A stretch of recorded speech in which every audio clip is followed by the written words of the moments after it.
با عرض سلام حضور شما بینندگان عزیز و گرامی. عزیزان، همونطور که در خبرهای تلویزیون کماله و کانال حزب کمونیست ایران هم امروز بهش اشاره شد، امروز دوشنبه 26 دی ماه یعنی برابر با 16 ژانویه همزمان با تشکیل اجلاس پارلمان اروپا، هزاران نفر از ایرانیان و مردم مبارز روبروی ساختمان پارلمان اتحادیه اروپا در شهر استراسبورگ فرانسه تجمع کردند تا پارلمان اروپا را برای قرار دادن سپاه پاسداران در لیست ترور تحت فشار بگذارند.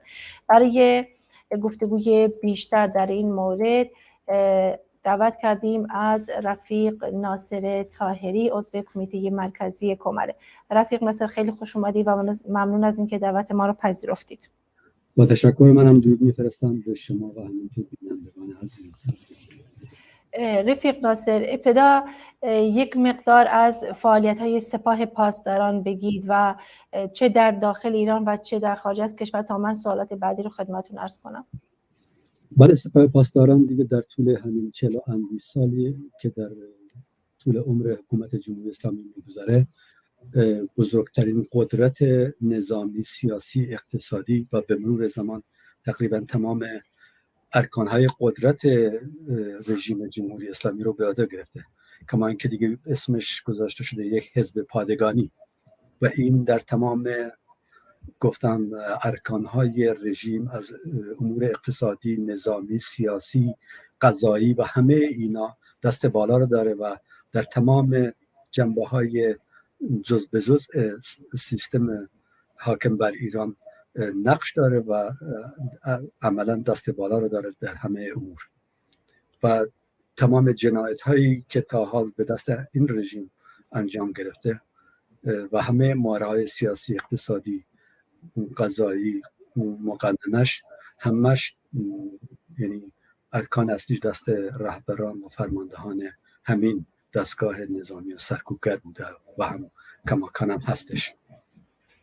این نتیجه از سیستم سپاه پاسداران که نه تنها در داخل ایران بلکه برون مرزی دخالت هاشون در منطقه خاورمیانه از سوریه و لبنان و یمن گرفته تا عراق و کشورهای همجوار به اسم نیروی به اسم سپاه قدس که همین قاسم سلیمانی که یکی دو سال پیش به هر حال به درک واصل شد رهبری میشد و تمام خونریزی های وسیع و در منطقه خاورمیانه دستش به این آلوده است و مشخصا 100,000 نفری رو در سوریه دست مستقیم همین سپاه قدس، سپاه پاسداران درش نقش داره و همینطور در سوریه، در لبنان و در عراق و در یمن.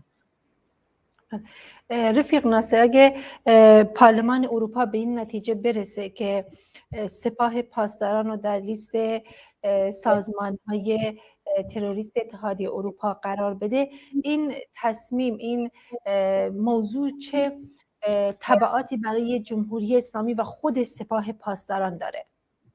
بله قطعا، چون همونطور که گفتم این فقط یک دستگاه نظامی نیست بلکه یک دستگاه سیاسی، اقتصادی، قضایی هم هست.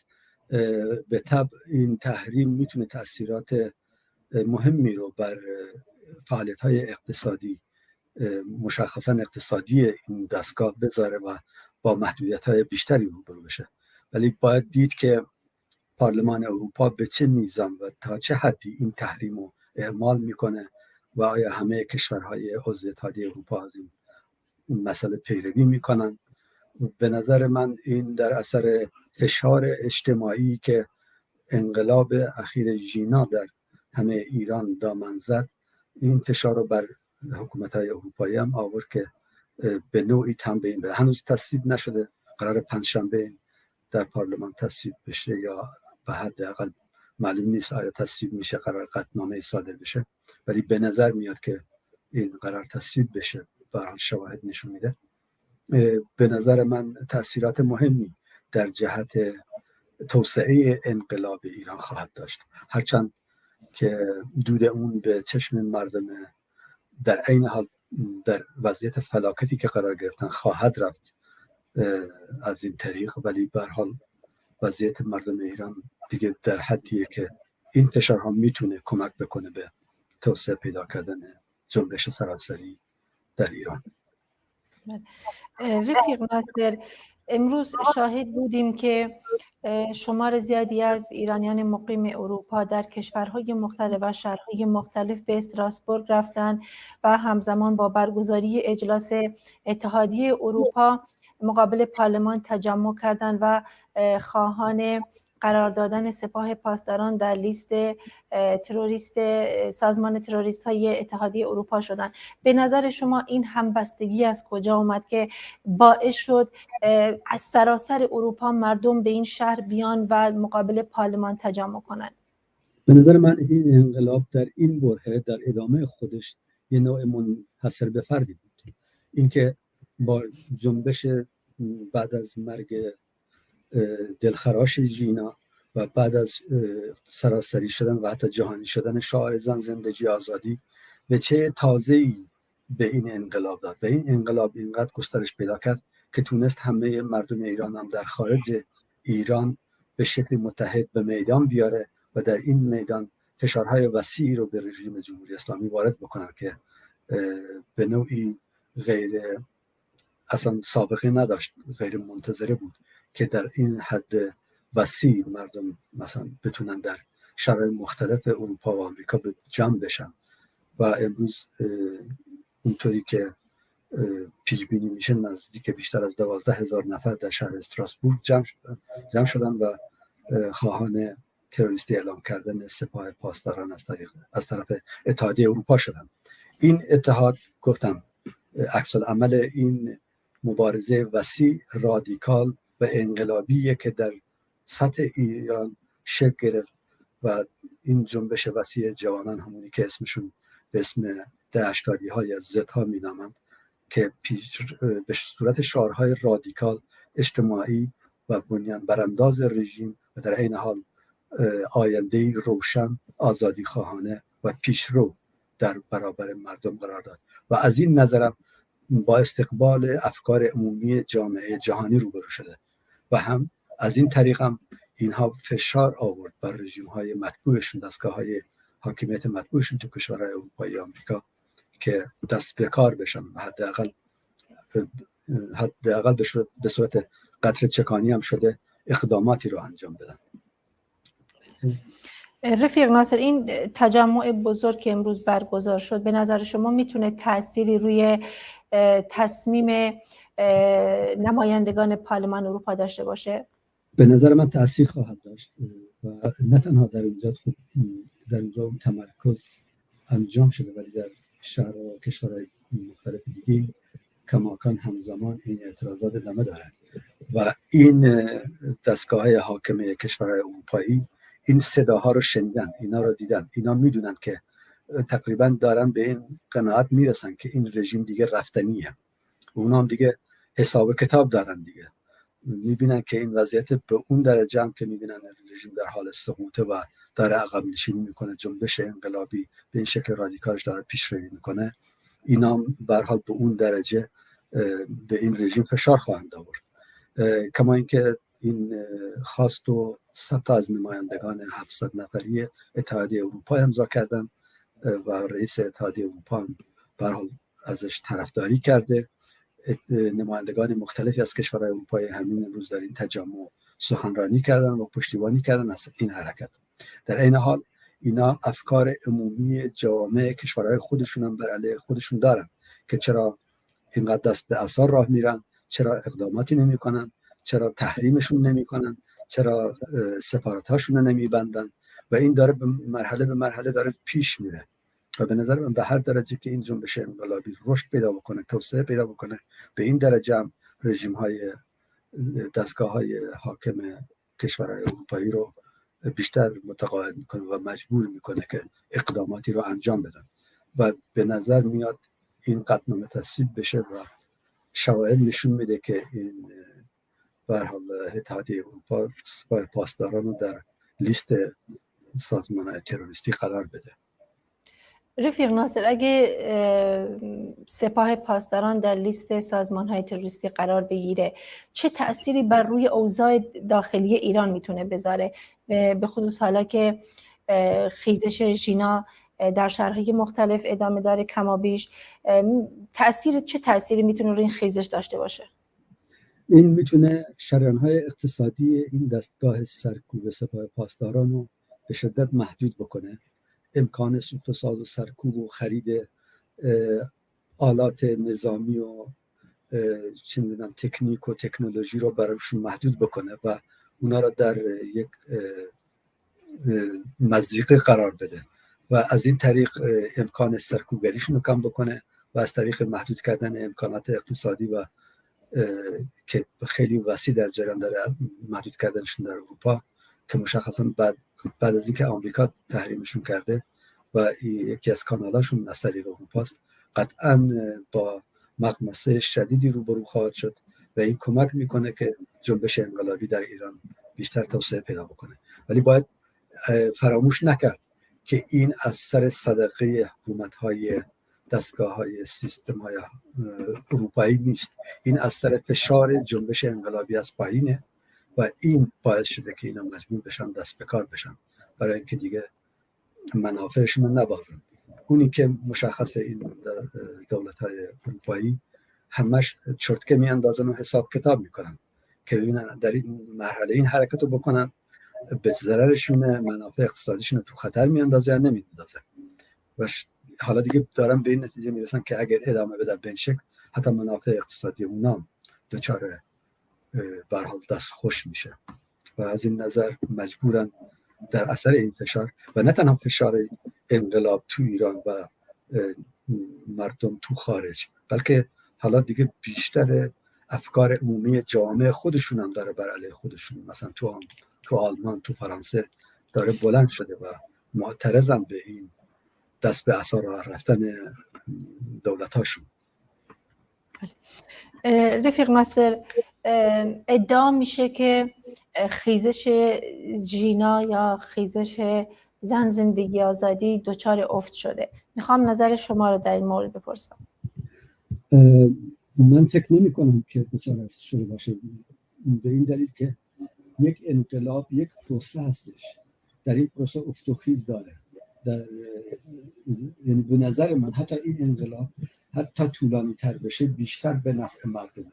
یعنی این خیزش مردم آگاهیشون بیشتر میشه، رهبران خودشون رو پیدا میکنن، خواستهاشون و نیازهاشون رو فرموله تر میکنن تا اینکه به سرعت این انقلاب انجام بشه و از بالا کسانی رو بالا سر مردم بکنن. این جنبش نمیتونه دیگه عقب بنشینه و شکست بخوره. دیگه پایه های شد دیگه محکم کوبیده. خود رژیم هم اینو میدونه. تا تمام تلویزیون ها اخبارشون و مقامات رنگارنگشون که رو صفحه ها میان و از رهبر اصلیشون بگیر تا پایین دارن نشون میدن که دیگه وضعیت به قبل از اون بر نمیگرده و این مبارزه شاید به صورتش خیابانیش حالا مثلا کم رنگتر شده و کمتر نشون داده میشه، ولی دیگه اعتراض و مقاومت و اصلا شکستن وجهه این رژیم به شکل خیلی عیانی دیگه به در و دیوار و کوچه و خیابون و همه جا کشیده شده و همه میبینن اینا. روز نیست این اعتراضات به شکل‌های اونا اتفاق نیفته و من فکر نمی‌کنم قطعا هیچ وقت وضعیت قبل از اون بر نمیگرده. به نظر من همین نگرانی که بعد از 2 تا اعدام کردن دیدن نتیجهش براشون معکوس شده و براشون دستاوردی نداره، مردم رو به عقب ننشونده، مردم رو نترسونده و به این درجه که این مردم بتونن آرامشی داشته باشن و دوباره خودشون رو بازیابی و سازماندهی بکنن، به این درجه بعد این شورش و این جنبش رو برای اقدام نهایی آماده تر میکنن و بیشتر میتونن قویتر و فضا برای پیوستن موج وسیعتری از آحاد مردم ایران فراهم میشه. طبقه کارگر بیشتر آماده میشه. همین حالا صداش بلند شده که مثلا کارگران صنعت نفت فردا بپیوندن و این پیوستن امواج مختلف احاد مردم فضا را آماده میکنه برای تعیین سرنوشت نهایی با این رژیم. و به این درجه هیچ انقلابی به این سرعت پیروز نشده. انقلاب 57 که شکستم خورد نزدیک 10 ماه طول کشید. انقلاب‌های مختلف دنیا 1 سال و 2 سال طول کشیدن. حالا 4 ماهه و این همه دستاورد و این همه پیشروی به دست آورده. مطمئن هستم که هیچ عقبگردی و هیچ نشستی از این جنبش به دست نمیاد، بلکه داره آماده میکنه خودش رو برای پیشروی‌های بعدی، برای صعود به سنگرگیری‌های بعدی.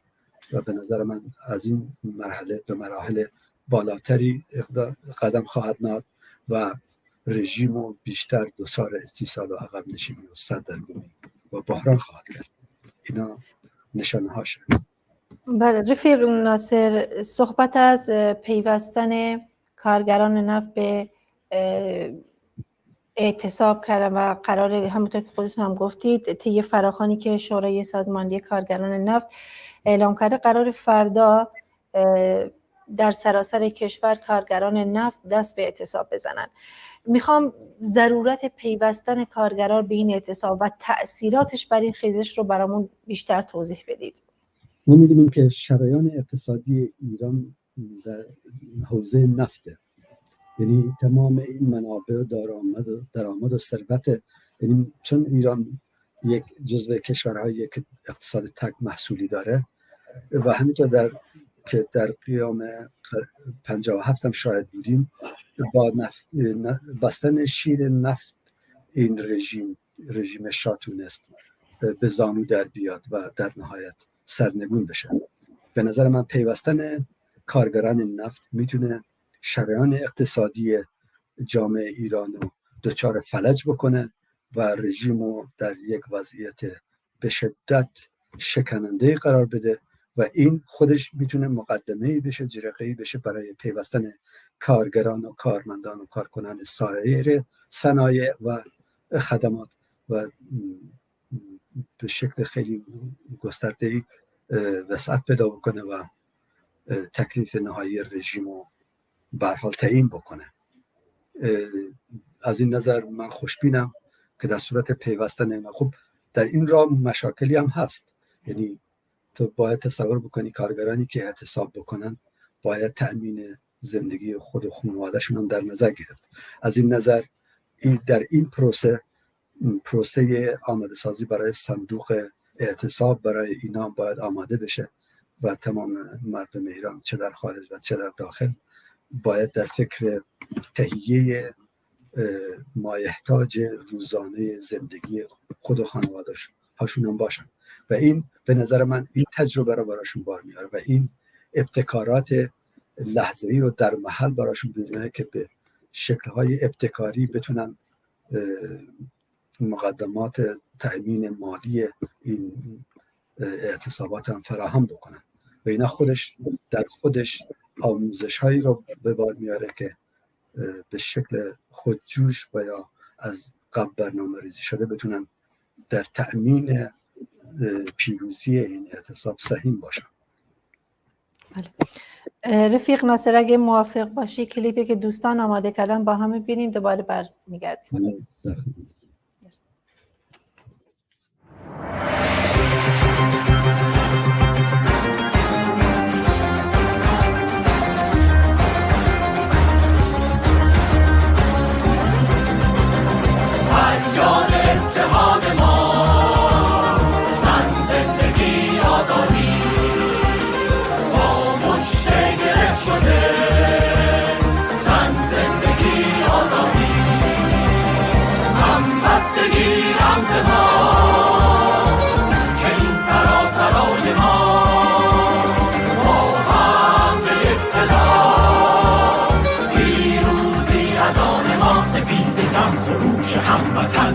کوچه ها برای حمله ناگرفته خون پای ریخته برای زن زندگی آزادی برای شادی وطن برای تو ما و من برای زن زندگی آزادی.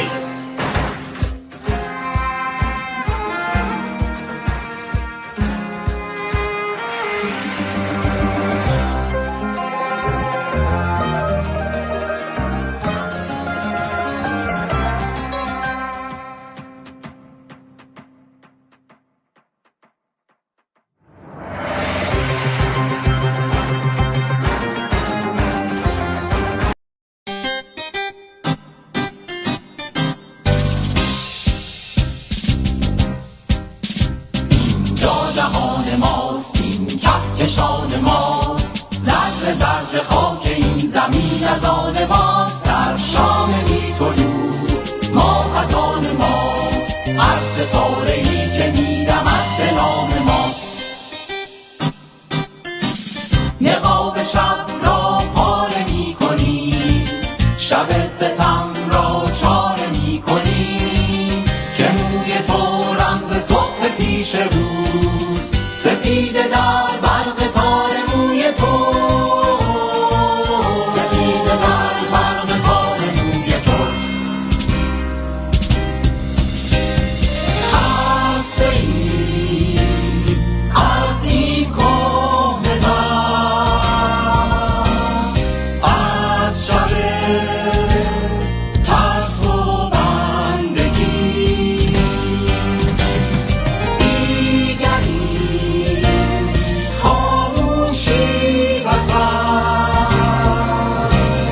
از شراره‌های خون زبان می‌کشیم به نام زندگی. گلوله از نگاهت آب می‌شود، زمین ز نور سیراب می‌شود، که موی تو رمز صبح پیش روز، سپیده در برق تار موی تو، سپیده در برق تار موی تو.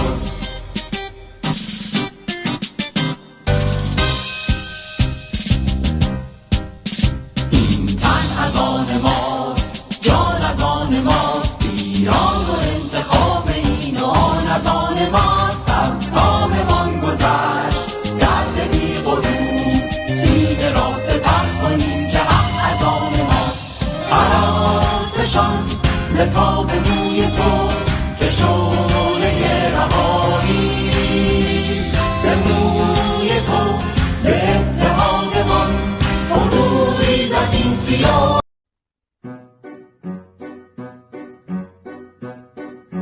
ای شرقی غمگین وقتی آفتاب تو رو دید، تو شهر بارونی بوی عطر تو پیچید، شب راهش رو گم کرد یکی سوی تو گم شد، زن زندگی آزادی توی عالم پیچید. ای شرقی غمگین تو مثل کوه نوری، نزار خورشید بمیره، تو مثل روز پاکی، مثل دریا مغروری، نزار خاموشی جون بگیره.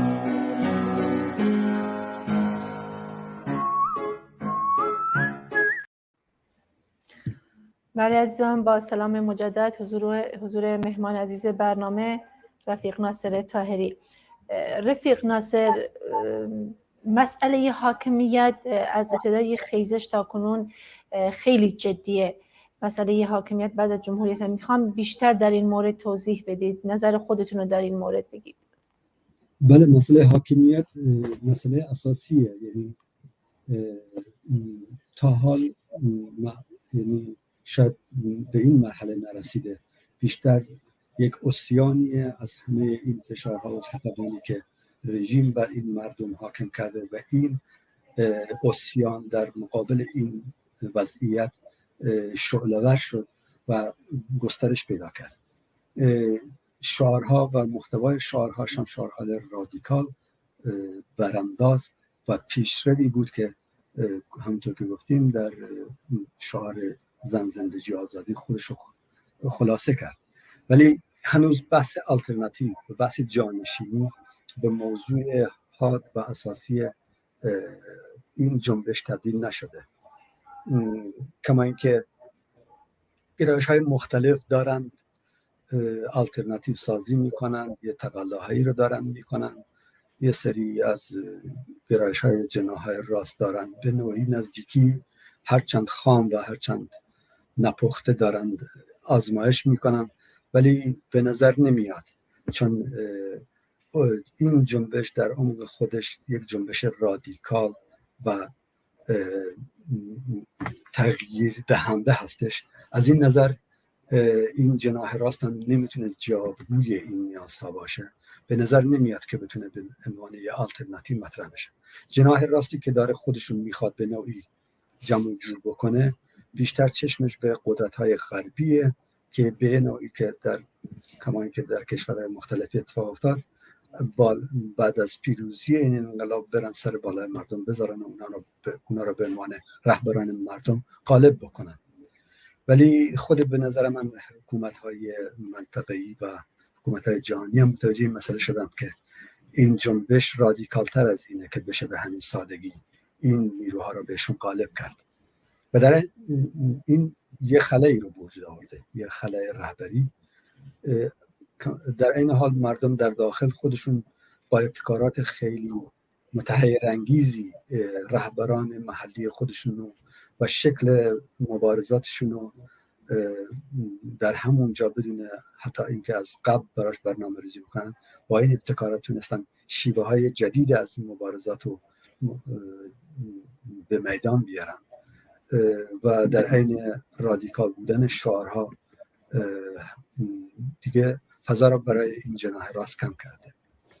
جناح چپ و چیزی که به اسمش اگه بهش بگیم سوسیالیست ها و یا حتی نیروهای دموکرات و مترقی و آزادیخواه متاسفانه هنوز نتونستند به اون شکل از متشکل بودن، منسجم بودن برسن که بتونند بر حال به نوعی هدایت و رهبری این جریان و این انقلاب رو به دست بگیرن. به نظر من فعلا زوده، هرچند خواستها، مطالبات، شعارها، محتواش همش رنگ و بوی سوسیالیستی، آزادی خواهانه، برابری و عدالت خواهانه داره، ولی هنوز به جریان مشخصی وصل نشده و این فعلا زوده که روش به اصطلاح بگیم باید میشد.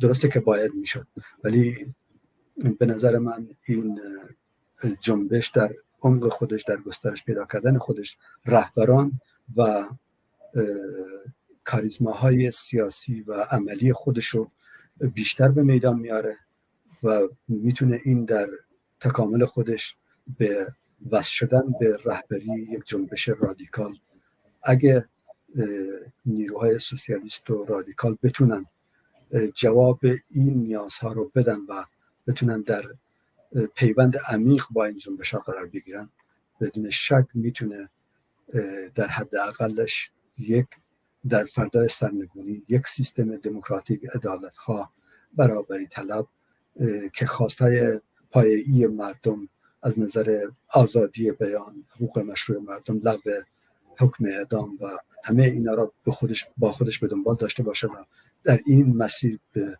گسترش پیدا بکنه. مسئله آلترناتیو هنوز جای سواله، یعنی نمیشه گفت سرنوشت نهایی رو کی تعیین میکنه، ولی با توجه به محتوای این جنبش، این به نفع جنبش رادیکال و آزادیخواه و برابری طلبه برای این جامعه و به نظر من شرایط برای نیروهای دست راستی که میخوان از بالا سر مردم سیستم های مشابه همینا رو دوباره بر سر مردم حاکم بکنند و دوباره یه نوع دیکتاتوری جدید رو برای مردم به ارمغان بیارن، فعلا هیچ گونه روزنه‌ای براش وجود نداره و از این نظر شرایط مساعده اگه نیروهای چپ و رادیکال و آزادیخواه و برابری طلب بتونن نبض این جنبش رو جواب بدن و بتونن چفت بشن با این جنبش در داخل و این مبارزات. قطعا این جنبش رهبران عملی خودش رو به میدان میاره و میتونه این جنبش رو رادیکال تر بکنه. رفیق ناصر، گفتید که در این جنبش یه خلایی هست، پس که قرار این خلا پر بشه و گفتید که رهبران این جنبش رهبرانی هستن که در دل جنبش هستن. به نظر شما اگه این جنبش یک رهبر کاریزماتیک و واحدی داشت، به ضرر این جنبش نبود؟ و اینکه بیشتر در مورد این توضیح بده که این خلا رو چطور باید پر کنیم که این جنبش هنوز نتونسته به قول شما رهبری واحد و کاریزماتیک داشته باشه. به طور طبیعی همه جنبش‌هایی که در طول تاریخ وجود دارن، اولا این جنبش‌ها قابل پیش‌بینی نیستن. اول این جنبش ها در شرایط وجودن که با یک دستگاه عریان سرکوبگر استبدادی و توتالیتر روبرو هستند و احزاب و نیروها و جریانهای رادیکال موجود و به نوعی پس راندن و در خفاز فعالیت میکنن. این شرایط همیشه جنبش ها به صورت خود به خودی در اعماق جامعه در اعتراض به این وضعیت وجود میاد. جنبش ها را سازمان ها و رهبران وجود نمیارن، بلکه برعکس جنبش ها و حرکت های رادیکال است که رهبران خودشون وجود میارن و در این رابطه به صورت طبیعی در محل کار، در خیابان، این رهبران جنبش ها شکل میگیرند و گسترش پیدا میکنند و به همدیگه وصل میشن. ولی اینکه به عنوان احزاب سیاسی معین چه چپ چه راستش اگه بخواند به هر حال رهبری این جنبش ها در رأسش قرار بگیرن و خواستهای رادیکال این جنبش رو پلتفرمیزه کنن، باید بتونن با این جنبش ها در چفت بشن، در سوخت و ساز مستقیم قرار بگیرن، بتونن بر همدیگه تاثیر بذارن و این حرکت رو به پیش ببرن. اگر این اتفاق نیفته خب نمیشه آینده رو پیش بینی کرد. یعنی مسئله باز برای همه جناح‌ها، چه چپش چه راستش، که ممکنه بتونه بر این جنبش سوار بشه و بتونه هدایت و رهبریشو به دست بگیره. تا اونجایی که به ما به عنوان نیروهای چپ و سوسیالیست و عدالتخواه و برابری طلب برمیگرده، وظیفه امروزمون ایجاب میکنه که بتونیم هرچه بیشتر این جنبش رو بشناسیم، هرچه بیشتر بتونیم در ارتباط مستقیم با رهبران و شخصیت‌ها و کاراکتراش قرار بگیریم، بتونیم جواب نیازهای این جنبش رو در لحظه بدیم و به اون درجه که میتونیم به این مسائل جواب بدیم، به اون درجه هم میتونیم بر این جنبش ها نفوذ متقابل بذاریم. نه تنها ما یک طرفه، بلکه اونا میتونن بر افکار ما، بر شناخت ما از وضعیت این جنبش تأثیر بذارن و بتونن در همگامی جوابهای معینی رو برای آینده ایران بدن. ولی همونطور که گفتم، باز اگه در خلای این جنبش میتونه نیروی راست سوار این موج بشه و همونطور که متاسفانه در خیلی از جنبش ها اتفاق افتاده، این جنبش رو به بیراهه ببره و عملا برای دوره دیگه این وضعیت دوباره دامنگیر جامعه بشه. رفیق ناصر، به نظر من احزاب دست راستی و به خصوص کشورهای امپریالیستی به قول شما برای اینکه سوار بر موج پیروزی انخیزی بشن دست به کار شدن. مثلا ائتلافی تشکیل شده از پسر رضا شاه و چند تا هنرمند و ورزشکار رو با خودشون همراهی کردن. از طرف دیگه آمریکا مریم رجوی رو به عنوان رئیس جمهور آینده ایران معرفی میکنه. شما نظرتون در این مورد چیه؟ به نظر شما نیروهای چپ وقتش نیستی که دیگه خودی نشون بدن و مانع موج سواری این دست راستی ها بشن؟ بله، اون که جای تأسف داره، متاسفانه چپ دچار تشتت و پراکندگی وسیعه و اگه کردستان رو ازش جدا بکنیم، در باقی نقاط ایران به شدت پراکنده، به شدت غیر اجتماعی و داره هیچ نوع نفوذ اجتماعی نیست. این جای تأسفه و باید نیروهای چپ و رادیکال به هر حال دست به کار بشن و بتونن چاره‌ای برای به هر حال غلبه بر این تشتت و پراکندگی ببینن. ولی این به معنی این نیست که در برابرش نیروهای راست و نیروهایی که به چشم دوختن به نیروهای امپریالیستی که راهی براشون باز بکنه میدان برای اونا مهیاست. تقلایی که مثلا همونطوری که اشاره کردی پسر شاه و چند هنرمند و ورزشکار انجام دادن، شما میدونید همه اینا در تمام این 4 ماه جنبش این همه فراخوان دادن، 200 نفر رو تو مثلا شهر تهران نتونستن جمع بکنن. حالا با هم بدن به نظرم نمیاد 200 نفر در فراخوانشون جواب بده و بیان مثلا به یه خیابان بیان. این نشون میده که اینا هیچ وجهه اجتماعی در داخل جامعه ایران و در میان مردم ایران ندارن. مجاهدین هم که وضعشو همه میدونیم دیگه، شما چه شعاری، چه خواستی، چه مطالبه‌ای در سراسر ایران دیدید که جوابگوی افکار و عقاید و شعارها و مطالبات این نیروهای دست راستی باشه؟ من سراغ ندارم. و به این از این نظر اینا هم اینو میدونن. حالا این تقلاهایی که به نظر من دارن انجام میدن برای این که بتونن به هر حال بتونن به آلترناتیوی تبدیل بشن، نیروهای امپریالیستی روشون حساب بکنن و در فردای پیروزی مثلا اونا را با هواپیما وارد ایران بکنن که به نظر من نمیتونه. این جنبش با جنبش قیام 57 خیلی فرق داره، اصلا قابل مقایسه نیست.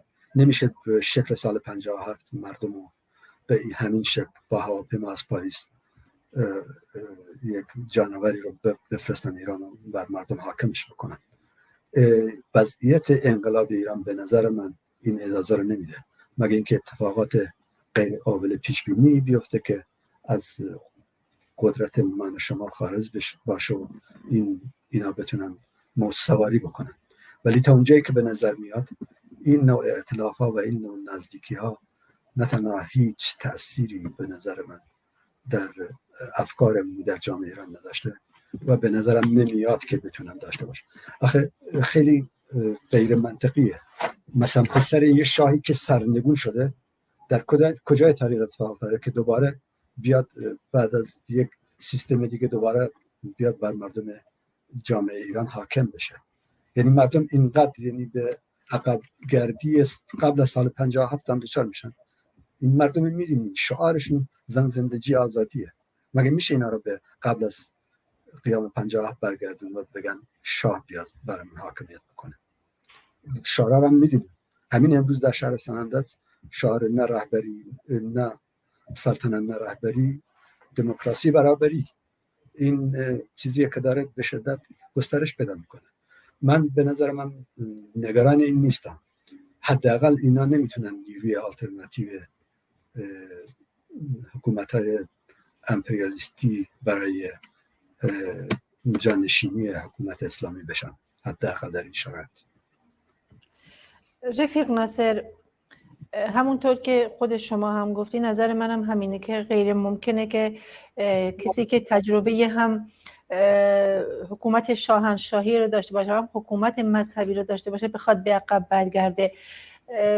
جوانایی که در اعتراضات شرکت میکنن اکثرا دهه 80 و 90 هستن و جوانایی که شاید تجربه 57 و انقلاب 57 رو ندیدن ولی از بزرگترهاشون شنیدن که حتی تأکید کردن بر پشیمونی خودشون از این انقلاب پدرها و مادرامون. میخوام توصیه شما به این جوانا چیه؟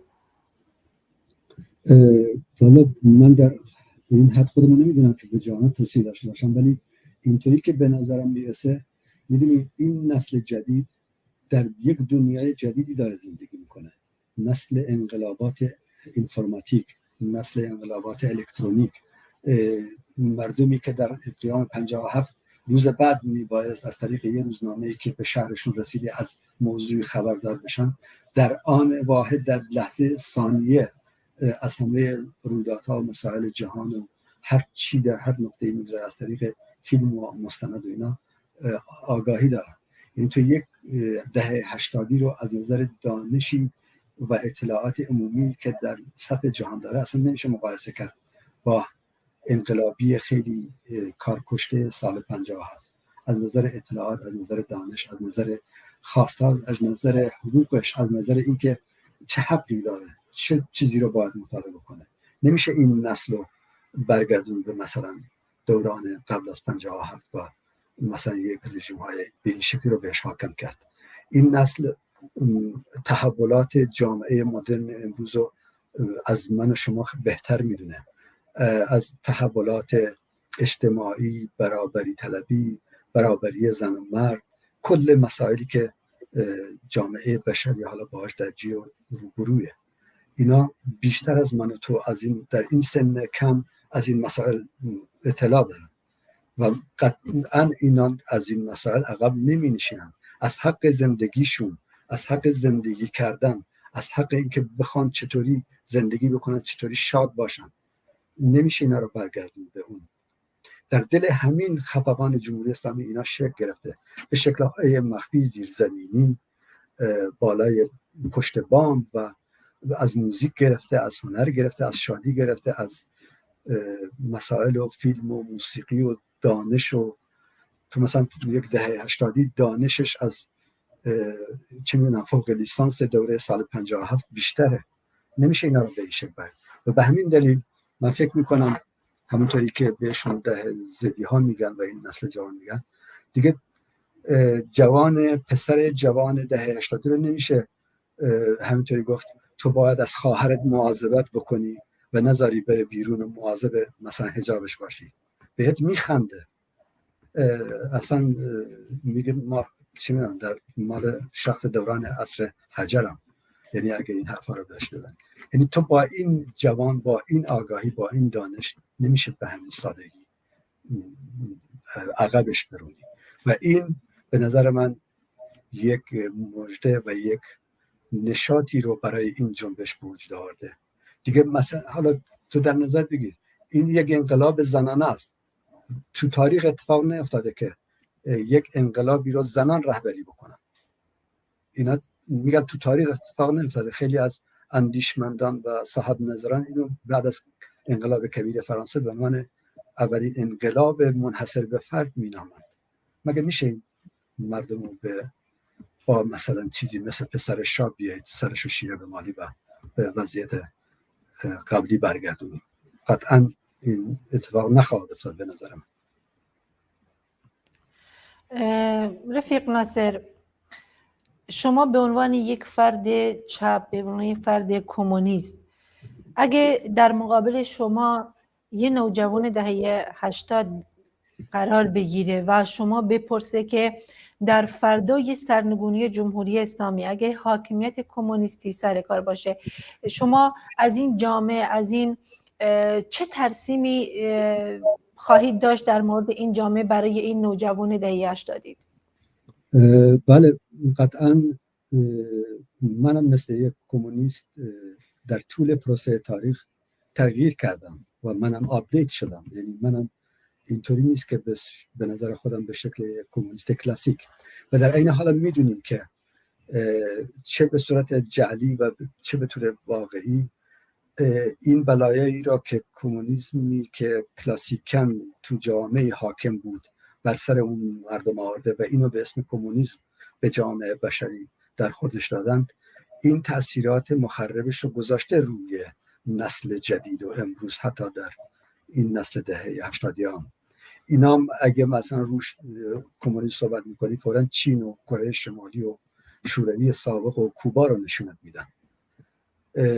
کمونیست‌ها به نظر من در این شرایط در عین اینکه باید محتوای رادیکال، انقلابی، انسانی، برابری خواهی، عدالت، دموکراتیک این ایده رو نشون میدن، باید بهشون هم ثابت بکنن که یعنی به یک جوان که اگه بگم باید بگم که این جامعه‌ای که من میخوام ترسیم بشه نه جامعه‌ای مثل شوروی، نه جامعه‌ای مثل چین و کره شمالی، نه کوبا، چیزیه برای عدالت در اونجا.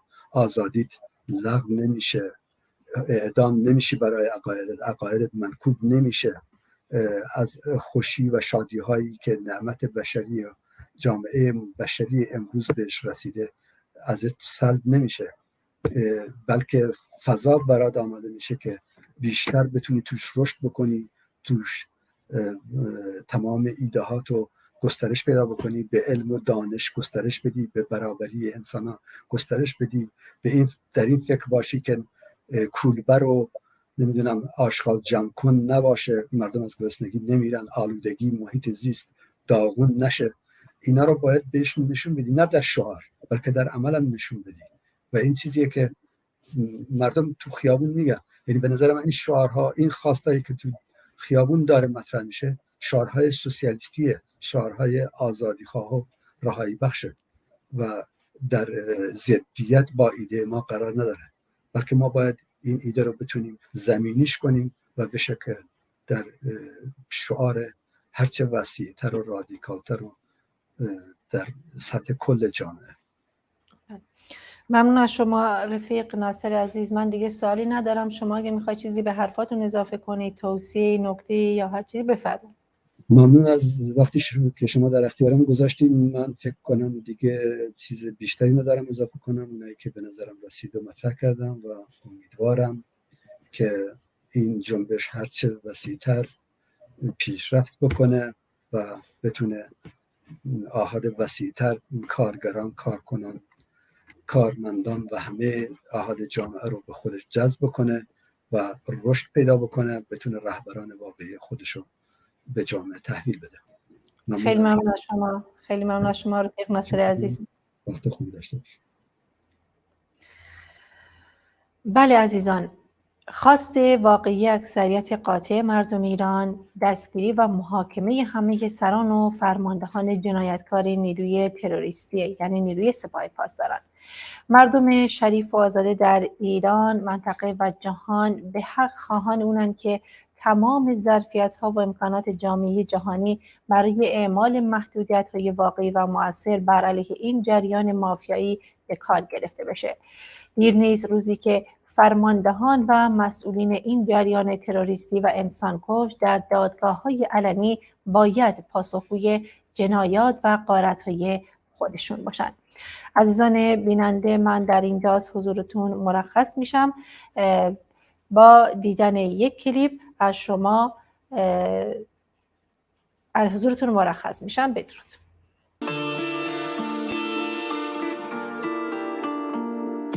بله بله قربان، زندگی نرماله، یه سال کار کرد، یه شب شام کفاره. بله چشم قربان، زندگی نرماله، به جز اینم نمیگیم مبادا کی جرم باشه. بله بله قربان، زندگی نرماله، یکی تو گور خوابه، یکی 10 تا برج داره. بله چشم قربان، زندگی نرماله، حقمونو نمیخوایم مبادا کی جرم باشه. قربان پایینو دیدید، سفره خالی رو دیدید، شما نورتون زیاد، شهر تاریکو دیدید. اینجا که باریک کمر چون خونا رو مکیدید، اینجا که کثافتتون رو از بالا میریزید. دیدید چقدر فرق داریم، دوریم ازتون، بلیت نمیخواد دعوت منی تمتون. پسر برو تو اتاق، آقا رو نترسون، ایشون کنه و پاره ندیدن نه حتی از دور. قربان نظاره کنید، شما ستاره شدید با کرسوی نور همینا که اعدام میکنید. شما با اشتباه رشد کردی به جای توبیق، نقد منتقدم بریدی تا اراده کنید. قربان شیرین کنید کامتون رو، تلخ کلامم، اینجا مردم فقط زندن، زندگی ندارن. بچه های ما شبا سر رو گشنگی میذارن، ببخشید وجدانای شما چجوری میخوابن. بله بله قربان، زندگی نرماله، یه سال کار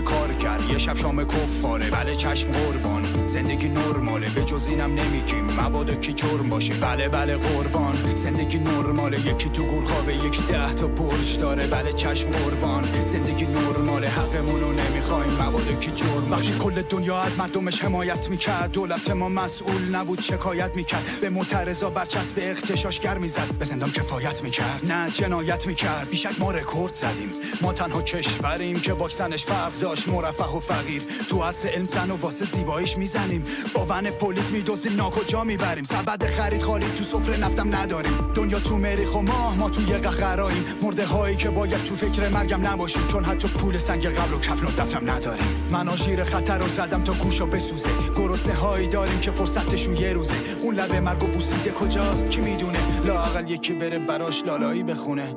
بله بله قربان، زندگی نرماله، یه سال کار کرد، یه شب شام کفاره. بله چشم قربان، زندگی نرماله، به جز اینم نمیگیم مبادا کی جرم باشه. بله بله قربان، زندگی نرماله، یکی تو گور خوابه، یکی 10 تا برج داره. بله چشم قربان، زندگی نرماله، حقمونو نمیخوایم مبادا کی جرم باشه. میترسیم از سال بعد از اجاره خونه، از مدرسه هایی که وسط بیابونه پرنده. هی جانیان، خون از دل ما میخوری، قد میکشی اما چه سود، طوفان بیاید قامت بیریشه ها خواهد شکست.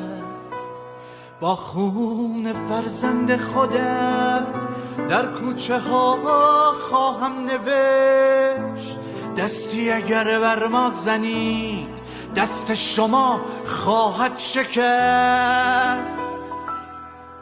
هی دار میزنید و جار میزنید و دار میزنید و حبس، اما بدانید این قفس در انتها خواهد شکست. هی خاک میکنید و خاک میشویم و خاک میخوریم به ترس که شیشه عمر شما به دست ما خواهد شکست، به دست ما خواهد شکست.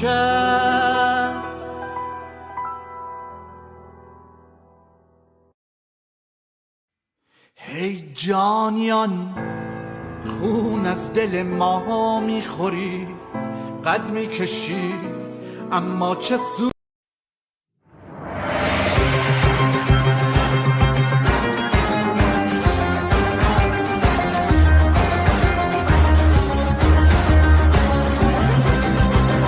فریاد اتحاد ما، زن زندگی آزادی، با مشت گره شده، زن زندگی آزادی، همبستگی رمز ما که این سراسرای ما با هم به یک صدا، پیروزی از آن ما، سپید دم خروش هموطن میان کوچه ها، برای حمل ناگرفته خون پا گریخته، برای زن زندگی آزادی، برای شادی وطن، برای تو ما و من، برای زن زندگی آزادی.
کارگریم پرداخته در کوره رنج و مشقت، قدرت عظیم تاریخ ساز ماییم دریای توفنده کار، سوسیالیسم افق آرزوهای من، افق آرزوها و طلیعه روشنی فردا. شپولی لافاوی یار ایمن دریای خروشی کار، شپولی لافاوی یار ایمن دریای خروشی کار. سوسیالیسم اصوی آواد، اصوی آواد تو روش آواد، سوسیالیسم اصوی آواد، اصوی آواد تو روش آواد.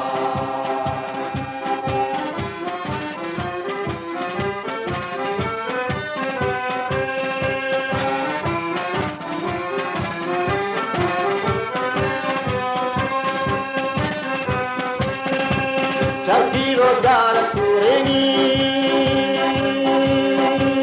توی آزادی چگی، چرخش چرخ جان از ماست، بذر آزادی را ما میکاریم.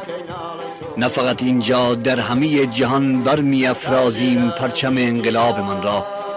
سوسیالیسم افق آرزوهای من، افق آرزوها و طلیعه روشنی فردا.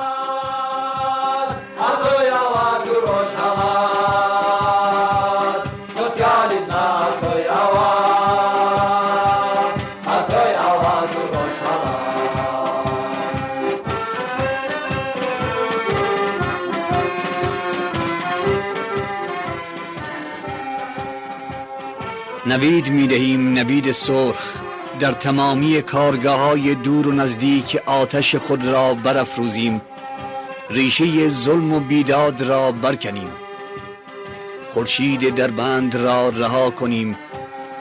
دسترنج من از آن ماست، جهان از آن ماست. سوسیالیسم افق آرزوهای من، افق آرزوها و طلیعه روشنی فردا.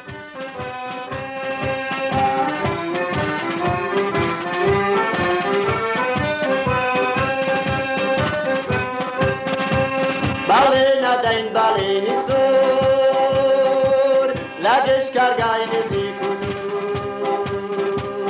Ageri khod ager seni Rishay zulmur dardini Ageri khod ager seni Rishay zulmur dardini Socialist na soy awa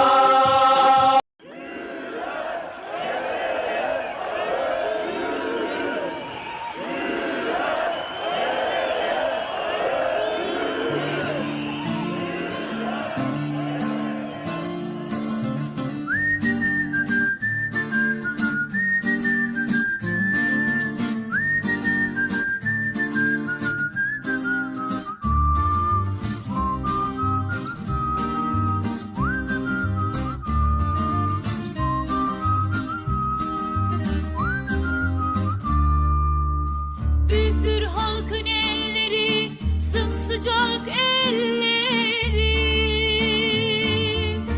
Uzanır kör hücreye, sarar ya